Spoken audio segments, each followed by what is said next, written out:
नागरिकांसाठी दोन भाऊ एकत्र आलेले आहेत तर उत्कर्ष नक्की होईल. भाऊ राज ठाकरे व्यासपीठावर असल्याचा आनंद आहे. पराभव पत्करूनही ठाकरेंचं अस्तित्व संपलं नाही असं उद्धव ठाकरे यांनी म्हटलंय.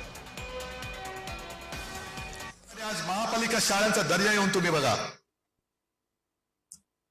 कारण गरीब माणसाला त्याच्या मुलांनी शिकायचं नाही, कारण मोठ्या शाळेच्या फी परवडत नाही. मग शिक्षण देणार कुठे? महापालिका शाळेमध्ये मोफत शिक्षण, आणि ते सुद्धा 8 भाषांमध्ये आपण मुंबई महापालिका शाळेमध्ये शिक्षण देतो. वेगवेगळ्या भाषा, 8 भाषांच्या शाळा आहेत. ICSE, CBSE या सगळ्या काय म्हणतात ते ABCD, हे सगळे अभ्यासक्रम आपण महापालिका शाळेमध्ये शिकवतो. उद्या नाशिकची सत्ता आमच्या हातात द्या, मी नाशिकमध्ये महापालिका शाळेत हा अभ्यासक्रम सुरू करून दाखवेन. गेले 2-4 दिवस माझा घसा बसला होता. तुम्ही आमच्या दोघांच्या मुलाखतीत पाहिलं असेल, ऐकलं असेल.